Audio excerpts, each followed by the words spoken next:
Capítulo 2. La batalla de la ermita.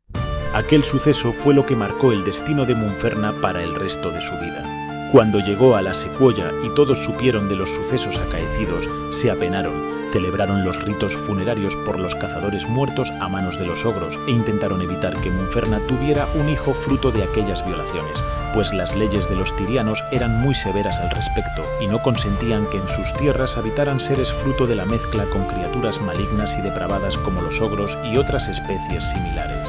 Los clérigos de la población, que se denominaban ensis, intentaron con sus pociones que la maligna semilla plantada en ella no prosperara. Desesperados, acudieron al gnomon de la población, un tal Fistandamus.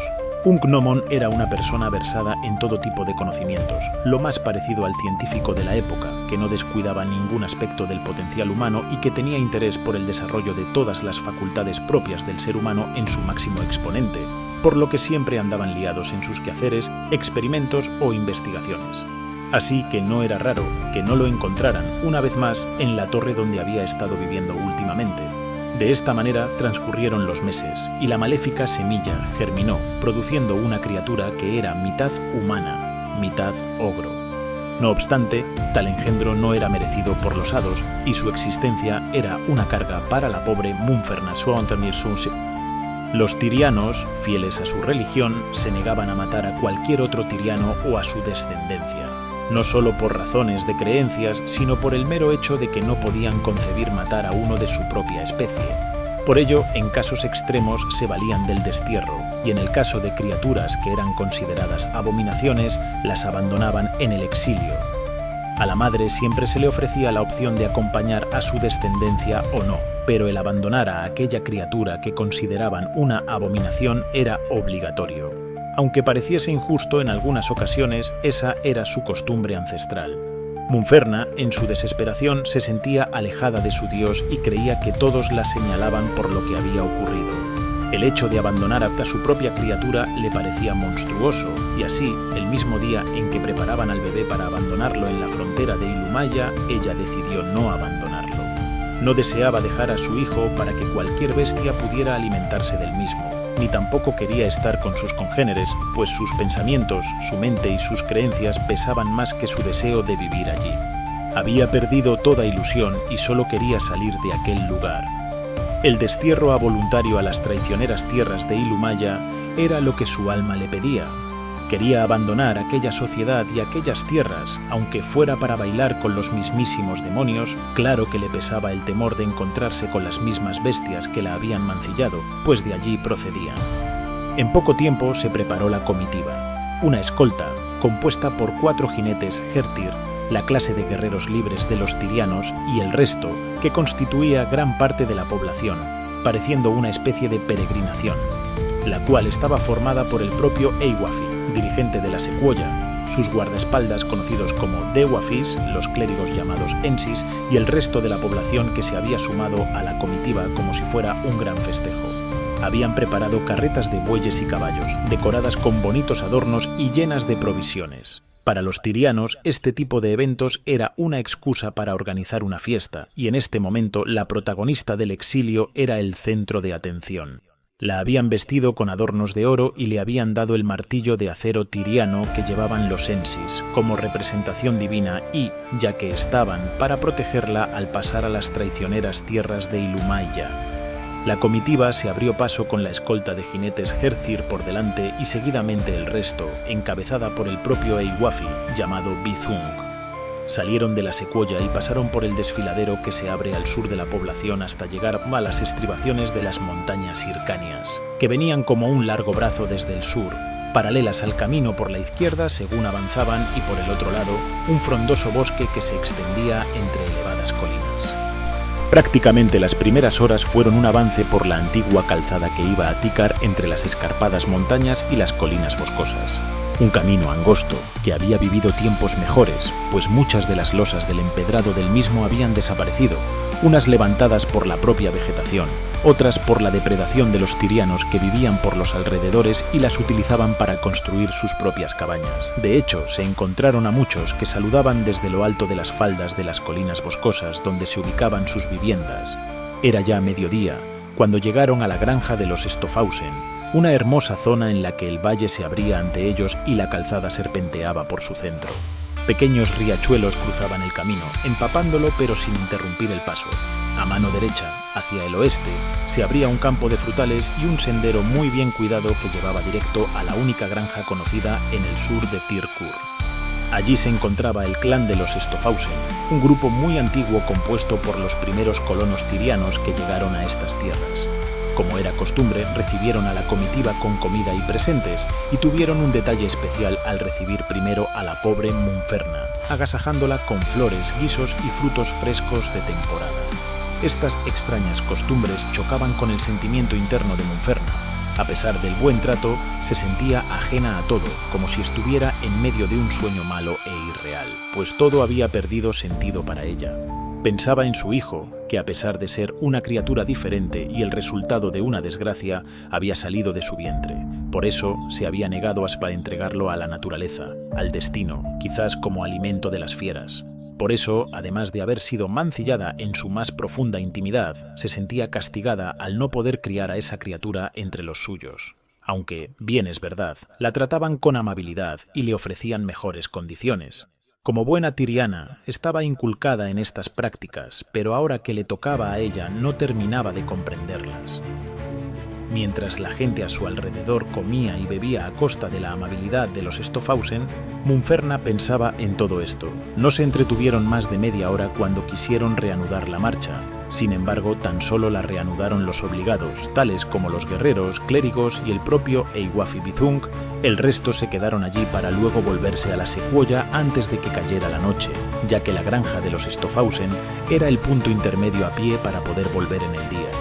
No había pasado mucho tiempo cuando llegaron al cruce del camino del Bosque Alegre con la calzada principal que habían estado siguiendo. Este nuevo camino partía totalmente hacia el oeste, paralelo al rápido río Kirkan, que acababa en el río Irkan, el cual era la frontera natural de Ilumaya con las tierras tirianas.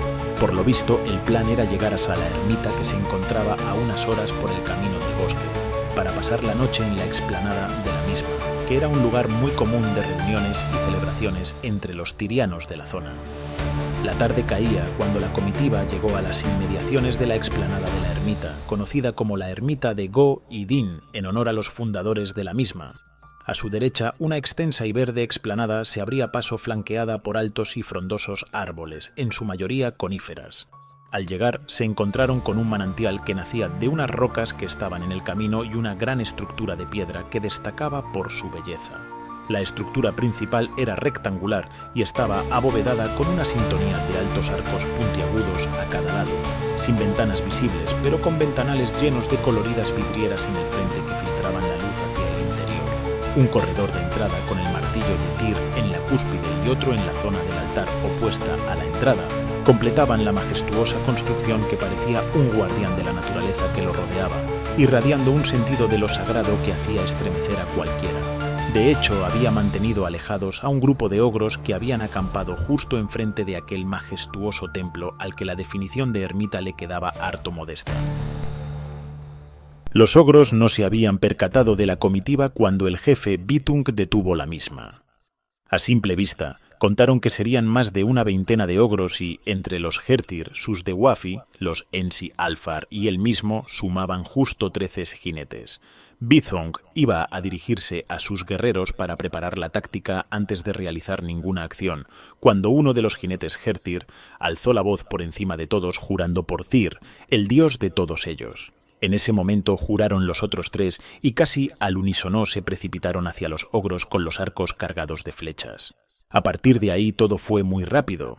Los ogros, sorprendidos, no pudieron reaccionar a este primer envite de los guerreros libres que acompañaban a Bizung. Algunos de ellos cayeron bajo las flechas, mientras otros buscaron refugio en sus improvisadas tiendas de ramas, troncos y pellejos. En cuestión de segundos, el clérigo que acompañaba a Bizung entonó una oración e intentó buscar con su mano la del propio jefe para tranquilizarle, mientras éste intentaba controlar su montura.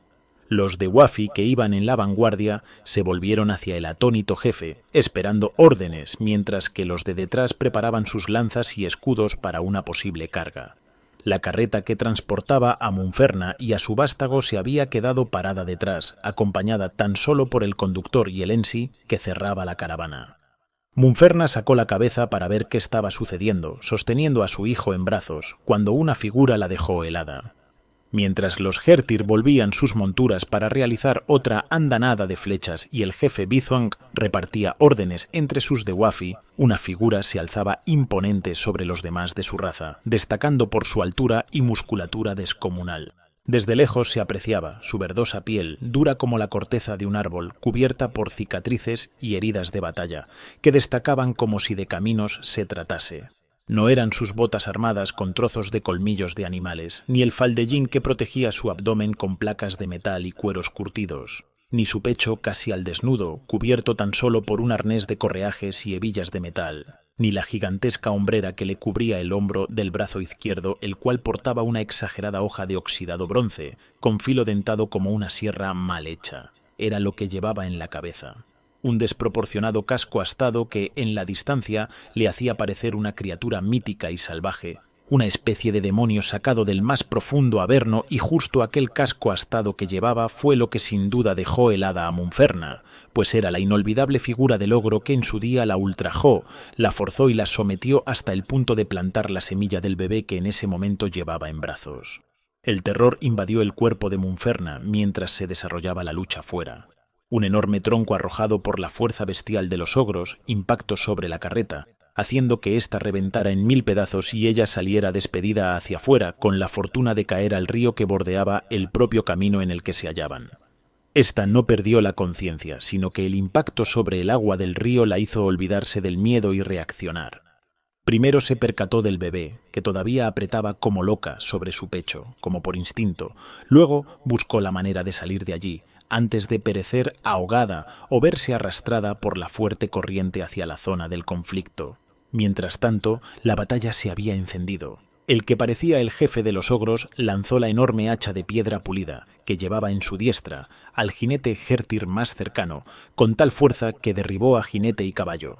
Como un avispero removido, los ogros se movían anárquicamente y enfurecidos por su improvisado campamento, mientras los 3 jinetes Hertir disparaban sin denuedos sus flechas sobre ellos. Ya habían caído media docena de ogros por causa de las flechas. Cuando estos escucharon el grito de guerra del jefe Bizong, golpe y martillo por Tyr, gritaba el jefe mientras cargaban en cuña hacia el desorganizado campamento de ogros. Los ogros, en su frenesí, arrojaron cualquier objeto que encontraron a su alcance hacia el ataque. Un gigantesco tronco se elevó por los aires y cayó de forma devastadora justo sobre el carro que transportaba a Munferna y al niño. La víctima, el conductor, fue aplastada sin piedad bajo su peso colosal. Luego, el tronco se convirtió en un estallido de astillas que salieron disparadas en todas direcciones. 2 de los jinetes que lideraban la carga de los tirianos fueron derribados por enormes rocas que no pudieron esquivar, y el jefe Bizong se vio arrastrado hacia el frente del ataque como punta de lanza, esa hacia el frente de Lees.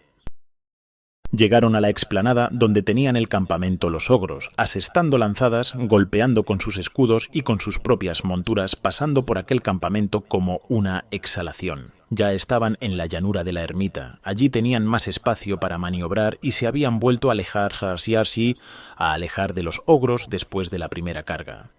Sin embargo, los ogros, impulsados por su terrible jefe, habían seguido a los caballos cuando les rebasaron, corrieron a 4 patas como bestias salvajes y saltando como felinos sobre los jinetes que se habían quedado en retaguardia, consiguiendo derribar a varios de ellos. El jefe de los ogros también se había lanzado a la carga contra el grupo de caballeros que en ese momento les daban la espalda después de la primera acometida, y con él toda la horda de ogros enfurecidos que cargaban con mazas de piedra, garrotes y toscas lanzas con puntas de variados materiales. Fue en ese momento cuando el ensi que se encontraba en la retaguardia no dudó en gritar las palabras «Martillo de Tyr». Y como si de un milagro se tratara, una gran explosión se produjo en mitad de la horda de ogros. Fue como un impacto invisible, como si un descomunal martillo hubiera golpeado la tierra desde el cielo, o un enorme meteorito se hubiera estampado contra la tierra que mancillaban esas demoníacas criaturas. La vibración del mismo aire al querer escapar de la zona del invisible impacto derribó a toda la horda de ogros, prácticamente sin excepción, siendo golpeados entre ellos y con los objetos que en la zona se hallaban. Ese milagro obrado por el Ensi que les acompañaba dio tiempo a Bizan a organizar y recontar a sus hombres. Habían caído la mitad del grupo en este enfrentamiento, pero eso ya no importaba. La ira y la sangre fluían en las venas de los tirianos con la misma intensidad. La mayoría de ellos estaban entrando en el estado que llaman furia tiriana. Algunos espumaban por la boca, otros parecían duplicar su tamaño. Los músculos parecían retorcerse en sus cuerpos, se les hinchaban las venas del cuello, los ojos rojos y cejados de locura por matar, por destruir, hasta el punto que, una vez más, los 2 Hertir que quedaban en pie arrojaron sus arcos y cargaron como posesos con sus enormes martillos de guerra de 2 manos, manejándolos solo con una como si fuera un péndulo de la muerte, y detrás el resto del grupo, desorganizado pero encabezado por el propio Bithung, el cual también se hallaba salvajemente enajenado. Esta vez no rebasarían a los ogros, sería una lucha salvaje, de igual a igual, como 2 enormes lobos que se enfrentan a muerte por el liderazgo de la manada. No habría contemplaciones, ni pensamiento alguno, más que destruir al enemigo, a mordiscos o con sus propias uñas si fuera necesario.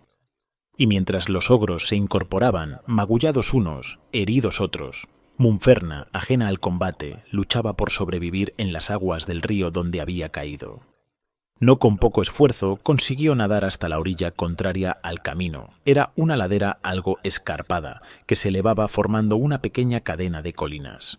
Para Munferna era todo una pesadilla. Estaba intentando asimilar el hecho de que una horda de ogros, liderada precisamente por el que la mancilló, por el padre de la criatura que ahora protegía con su vida, estuvieran allí acampados, a saber con qué horrendas intenciones, y precisamente frente a un templo sagrado de su dios, el dios que permitía costumbres como la de abandonar a su suerte una pequeña criatura indefensa como lo es un bebé recién nacido. Quizás había sido una señal, un guiño de Tyr, su dios, que siempre tenía oídos y respuestas para sus hijos los tirianos.